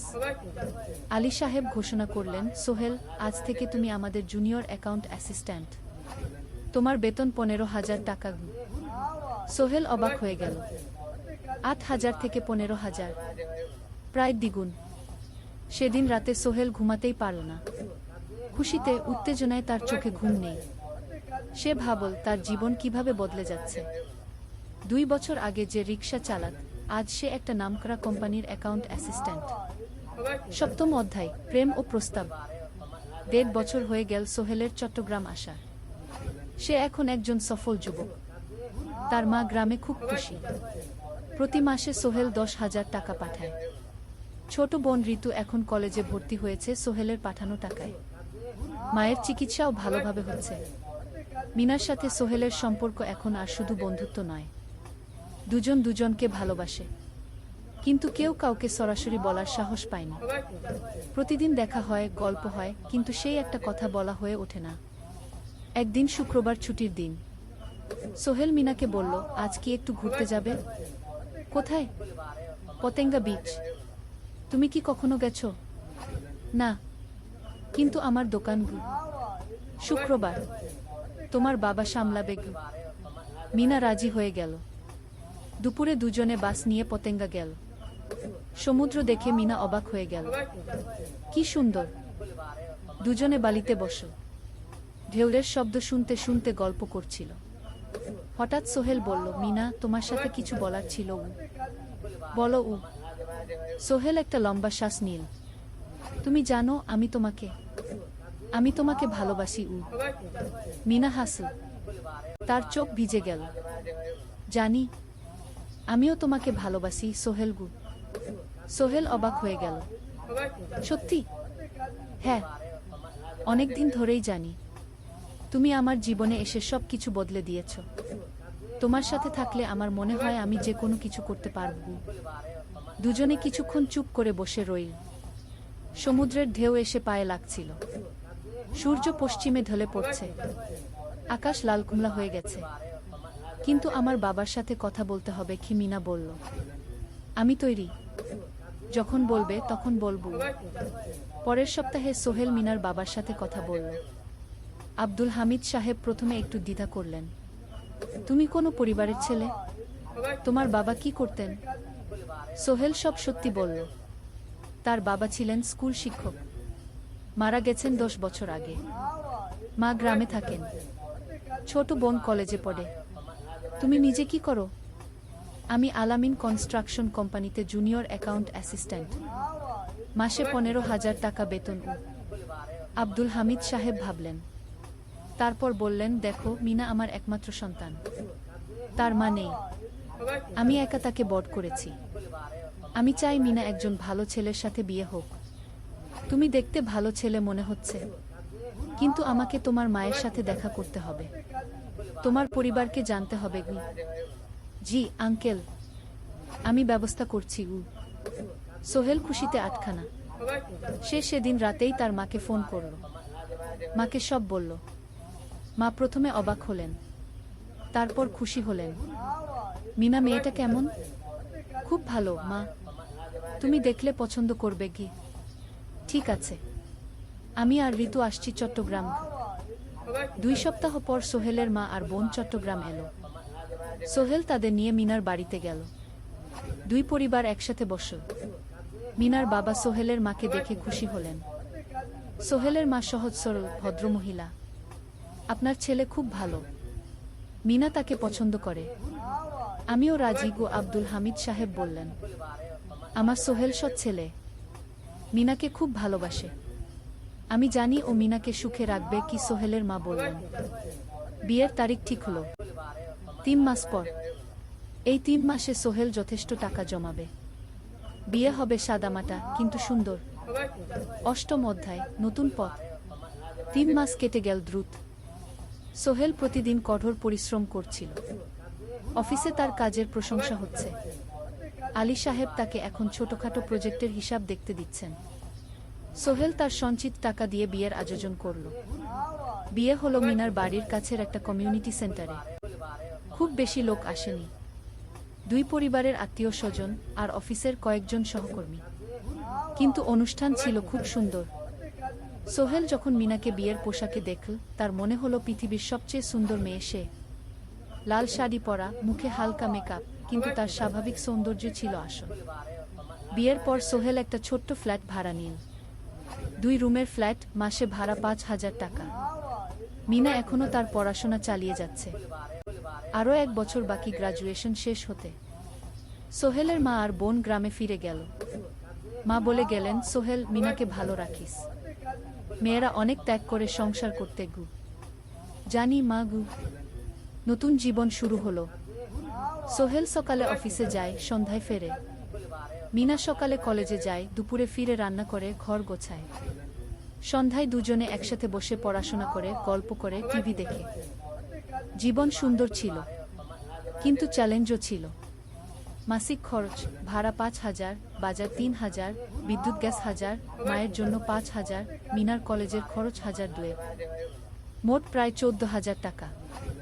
বাঁচত মাত্র 1,000 খানেক। কিন্তু সোহেল হাল ছাড়ল না। সে সন্ধ্যায় একটা কম্পিউটার ট্রেনিং সেন্টারে পার্ট টাইম পড়ানো শুরু করল। সপ্তাহে 3 দিন 2 ঘন্টা করে। এতে মাসে আরও 3,000 টাকা আসতে লাগল। মিনাও বসে থাকল না। সে বাড়িতে বসে কয়েকজন স্কুলের ছাত্রছাত্রীকে টিউশন পড়াতে শুরু করল। মাসে 2,000 টাকা আয়। এভাবে কেটে গেল 6 মাস। দুজন মিলে পরিবার চালাচ্ছে, স্বপ্ন দেখছে। একদিন সোহেল বলল, মিনা, আমি একটা নতুন স্বপ্ন দেখছি গু। কি? আমি নিজে একটা ছোট্ট কনস্ট্রাকশন কোম্পানি খুলতে চাই। ছোট ছোট প্রজেক্ট নেব। বাড়ি মেরামত, ছোট বিল্ডিং বানানো, এসব। তোমার কি যথেষ্ট অভিজ্ঞতা আছে? আছে। আমি 2 বছর ধরে এই কাজের সাথে জড়িত। অনেক কিছু শিখেছি। আর আলী সাহেবও আমাকে সাহায্য করবেন। কিন্তু টাকা কোথায়? কোম্পানি খুলতে তো অনেক টাকা লাগবে কি? আমি জমাচ্ছি, আরও 1 বছর কাজ করব, তারপর চেষ্টা করব। মিনা তাকে সমর্থন দিল। তুমি পারবে, তোমার মধ্যে সেই শক্তি আছে কি? নবম অধ্যায়, চ্যালেঞ্জের সময়। কিন্তু ভাগ্য সবসময় অনুকূলে থাকে না। সোহেল যখন স্বপ্ন দেখছিল নিজের কোম্পানি খোলার, তখনই একটা বড় সমস্যা এলো। আলী সাহেবের কোম্পানি একটা বড় প্রজেক্ট পেয়েছিল, একটা 10তলা বিল্ডিং বানানোর কাজ। কিন্তু প্রজেক্টের প্রধান ইনভেস্টর হঠাৎ পালিয়ে গেল। তিনি কোম্পানির কাছ থেকে প্রায় 50 লাখ টাকা নিয়ে গেছেন, কিন্তু কাজ শেষ হয়নি। কোম্পানি বড় ক্ষতির মুখে পড়ল। আলী সাহেব অনেক কর্মচারীকে ছাঁটাই করতে বাধ্য হলেন। প্রায় 10 জনকে চাকরি থেকে বাদ দিলেন। বাকিদের বেতন কমাতে হলো। সোহেলকে আলী সাহেব ডেকে বললেন, সোহেল, আমি তোমাকে রাখতে চাই। তুমি বিশ্বস্ত কর্মচারী, কিন্তু তোমার বেতন কমাতে হবে 15,000 থেকে 10,000 সোহেল মনে মনে চিন্তায় পড়ে গেল। 10,000 টাকায় সংসার চলবে কিভাবে? মায়ের খরচ, ভাড়া, বাজার সব মিলিয়ে তো 14,000 টাকা লাগে। কিন্তু সে কিছু বলল না। ঠিক আছে স্যার। বাড়ি ফিরে সোহেল মিনাকে সব বলল। মিনা চিন্তিত হয়ে গেল। এখন কি হবে?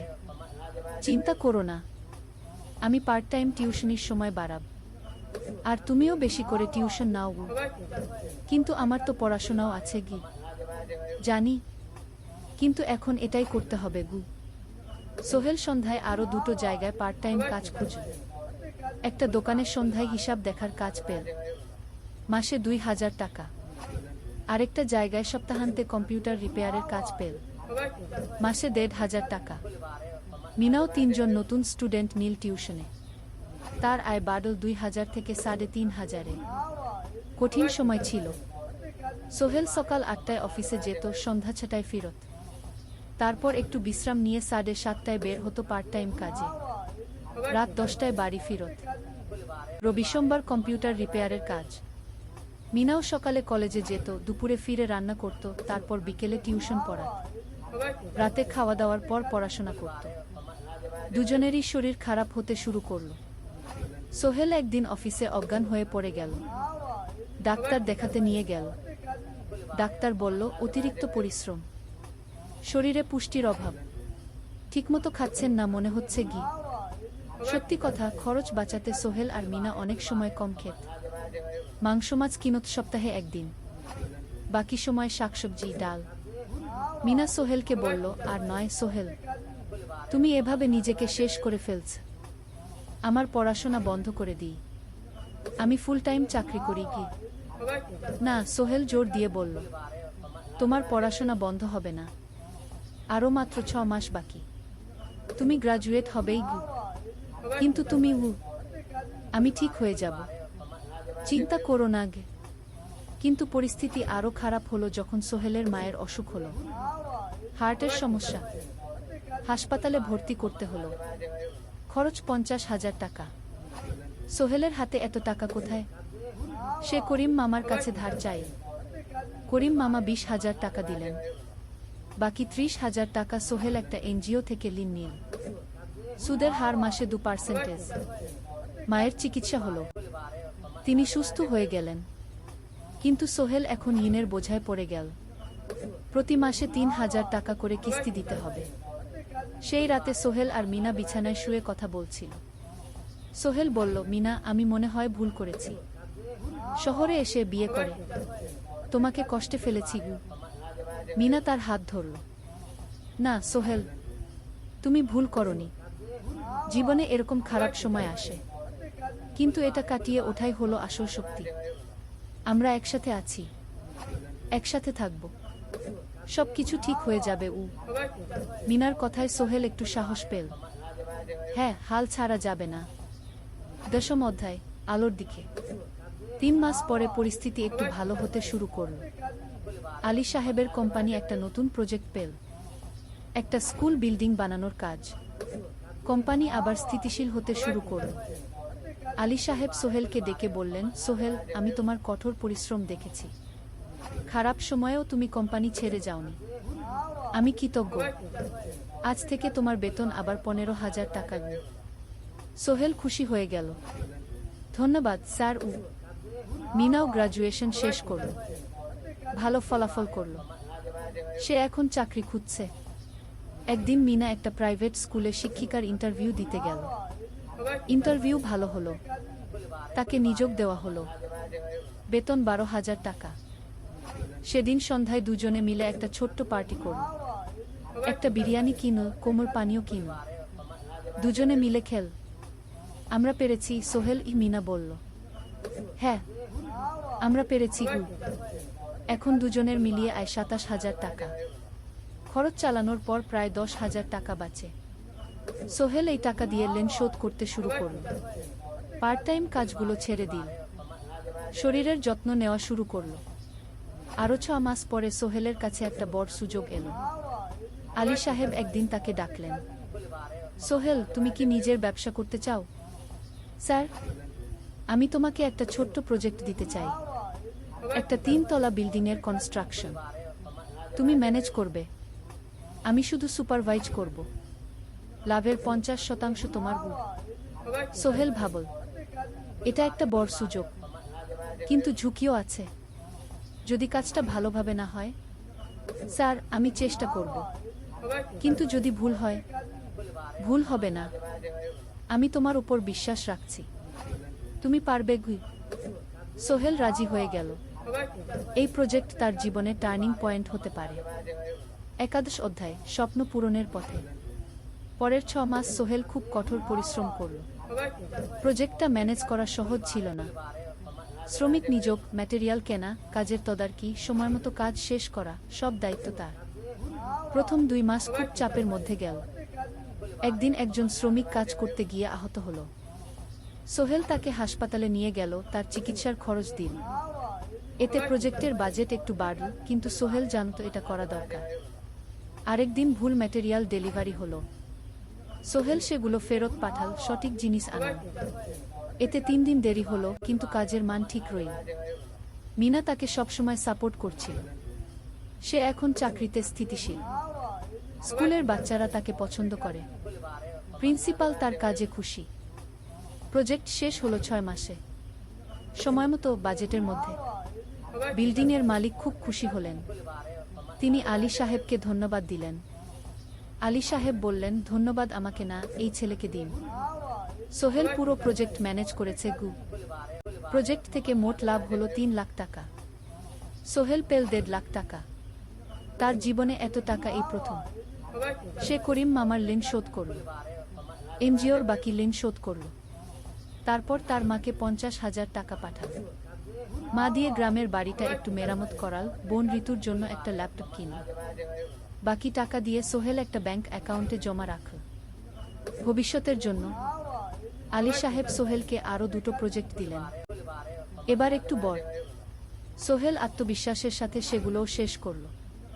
2 বছর পরে সোহেল সিদ্ধান্ত নিল, এবার নিজের কোম্পানি খোলার সময় এসেছে। 10 অধ্যায়, নতুন শুরু। সোহেল তার সব জমানো টাকা দিয়ে একটা ছোট্ট অফিস ভাড়া নিল। 2 রুমের অফিস। একটা রুমে কাজের জায়গা, আরেকটায় ছোট্ট মিটিং রুম। অফিসের সামনে একটা বোর্ড লাগাল, Sohel construction and development. Mina তাকে সাহায্য করছিল। সে অফিসের অ্যাকাউন্টস দেখত সন্ধ্যায় স্কুল থেকে ফিরে। দুজন মিলে একটা টিম। প্রথমে ছোট ছোট কাজ নিল, বাড়ি মেরামত, দোকান সংস্কার, ছোট বিল্ডিং কনস্ট্রাকশন। কাজের মান ভালো রাখার চেষ্টা করল, সময়মতো শেষ করল, দাম ন্যায্য রাখল। ধীরে ধীরে সোহেলের সুনাম ছড়িয়ে পড়ল। মানুষ তাকে বিশ্বাস করত। তার কাছে নতুন নতুন কাজ আসতে লাগল। প্রথম বছর খুব কষ্ট হলো, কখনো লাভ হতো, কখনো লস। কিন্তু সোহেল থেমে থাকল না। সে শিখতে লাগল ব্যবসা কিভাবে চালাতে হয়। দ্বিতীয় বছরে পরিস্থিতি ভালো হলো। সোহেল এখন 3 জন স্থায়ী কর্মচারী নিয়োগ দিল, একজন ইঞ্জিনিয়ার, একজন সুপারভাইজার, একজন অফিস সহায়ক। তৃতীয় বছরে একটা বড় প্রজেক্ট পেল, একটা স্কুল বিল্ডিং বানানোর কাজ। 5 তলা বিল্ডিং। সোহেল পুরো মনোযোগ দিয়ে কাজটা করল। শ্রমিকদের ভালো বেতন দিল, ভালো ম্যাটেরিয়াল ব্যবহার করল, সময়মতো কাজ শেষ করল। স্কুল কর্তৃপক্ষ খুব খুশি হল। তারা সোহেলের কাজের প্রশংসা করল। এই প্রজেক্ট থেকে সোহেল প্রায় 5 লাখ টাকা লাভ করল। এই টাকা দিয়ে সে আরও ভালো একটা অফিস নিল, আরও কর্মচারী নিয়োগ দিল। এখন তার কোম্পানিতে 10 জন স্থায়ী কর্মচারী। প্রজেক্ট অনুযায়ী আরও শ্রমিক নিয়োগ দেওয়া হয়। ত্রয়োদশ অধ্যায়, পরিবার। এদিকে সোহেল আর মিনার সংসারেও খুশির খবর এলো। মিনা গর্ভবতী। 9 মাস পর তাদের একটা মেয়ে হলো। নাম রাখো সারা। সারা যখন জন্মাল, সোহেলের মা আর বোন চট্টগ্রামে এলো। মা 1 মাস থেকে গেলেন, মিনাকে সাহায্য করলেন। সোহেল এখন একটা বড় ফ্ল্যাট ভাড়া নিয়েছে। 3 রুমের ফ্ল্যাট। একটা রুমে সোহেল, মিনা, একটায় সারা, আরেকটায় অতিথি রুম। মায়ের জন্য সোহেল সিদ্ধান্ত নিল তাকে চট্টগ্রামে নিয়ে আসবে। গ্রামে একা থাকা ঠিক না, কিন্তু মা রাজি হলেন না। না বাবা, আমি গ্রামেই থাকব, এখানে আমার পরিচিত মানুষ আছে। তোর বোনকে নিয়ে যা, ও ঢাকায় পড়ছে, চট্টগ্রামে এনে ভালো কোথাও ভর্তি করিয়ে দেখি। সোহেল তাই করল। ঋতুকে চট্টগ্রাম বিশ্ববিদ্যালয়ে ভর্তি করিয়ে দিল। ঋতু এখন সোহেলের ফ্ল্যাটে থাকে, বিশ্ববিদ্যালয়ে পড়ে। সোহেলের মনে হলো তার জীবন এখন পরিপূর্ণ। স্ত্রী, মেয়ে, বোন সবাই তার কাছে। ব্যবসা ভালো চলছে। মা গ্রামে সুখে আছেন। চতুর্দশ অধ্যায়, সফলতার শিখরে। 5 বছর কেটে গেল। সোহেল এখন একজন সফল উদ্যোক্তা। তার কোম্পানি কি সোহেল কনস্ট্রাকশন অ্যান্ড ডেভেলপমেন্ট এখন চট্টগ্রামে বেশ পরিচিত। প্রায় 30 জন কর্মচারী তার অধীনে কাজ করে। সোহেল এখন শুধু ছোট প্রজেক্ট করে না, বড় বড় প্রজেক্টও করে। একটা 8তলা বিজনেস কমপ্লেক্স বানানোর কাজ পেয়েছে। একটা হাসপাতাল বিল্ডিং বানাচ্ছে। মিনা এখনো স্কুলে পড়ায়। সে এখন ভাইস প্রিন্সিপাল। সাথে সোহেলের কোম্পানির অ্যাকাউন্টস ম্যানেজার। দুজন মিলে ব্যবসা চালা। সারা এখন 4 বছরের, স্কুলে ভর্তি হয়েছে। খুব চালাক মেয়ে। ঋতু বিশ্ববিদ্যালয় থেকে গ্রাজুয়েট হয়ে একটা ব্যাংকে চাকরি পেয়েছে। একদিন আলী সাহেব